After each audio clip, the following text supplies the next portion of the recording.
And at this time, I'd like to hear some words from Showtime. At this time, my pleasure to introduce to you the man who did so much to put all of this together.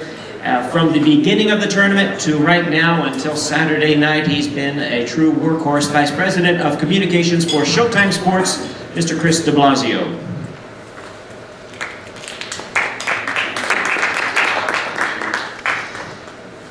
It's been 2 years, 2 months, and the Super 6 World Boxing Classic has produced some intense drama, both inside and outside the ring. We've had 11 fights, 8 world-class fighters, each with a resume more impressive than the last.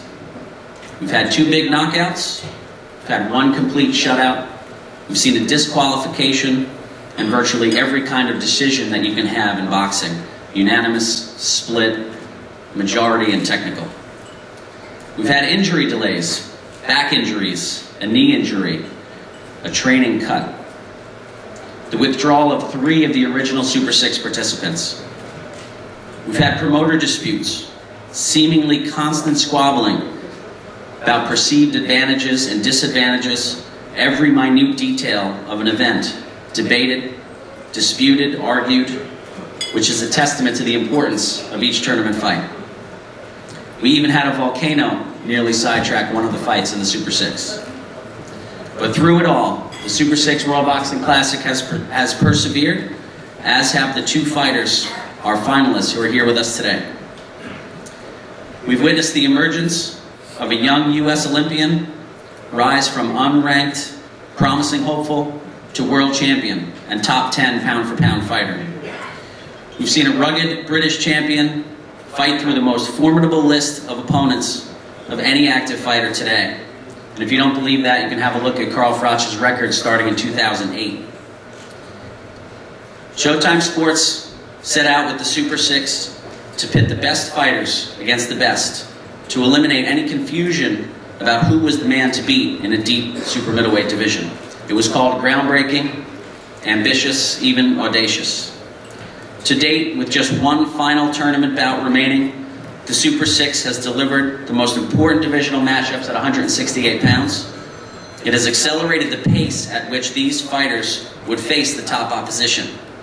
It's dispelled the notion that 1 loss on a fighter's resume could sidetrack his career.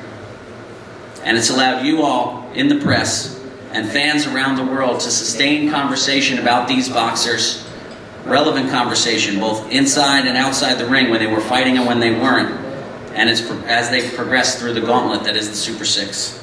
It's provided a steady diet of compelling matchups for fans, and it has led to arguably the most significant fight in the history of the division, a fight between the #1 ranked and the #2 ranked super middleweights in the world. So on behalf of our brand new Executive Vice President and General Manager of Showtime Sports, Steven Espinoza, our Executive Producer on our live shows, David Dinkins Jr., our Creative Director and Executive Producer for the Fight Camp 360 series, Earl Fash, and all of us at Showtime who have worked to see this tournament to its conclusion, I want to thank you all in the press for your attention throughout this incredible endeavor. Both the positive, negative, and otherwise, all of the things that you've written and all of the attention you've given to the tournament have helped to elevate the sport and the profile of the 2 finalists that are here today. I want to thank Eddie Hearn and Dan Goosen and your entire teams for the outstanding work you've done through this tournament's promotion. And finally, to our finalists, Andre Ward and Carl Froch. You've stayed committed to the Super 6, and you've survived the challenging ordeal, both physically and mentally. You both are on the brink of accomplishing one of the most significant feats in boxing history. I want to wish you both good luck, and may the best man win.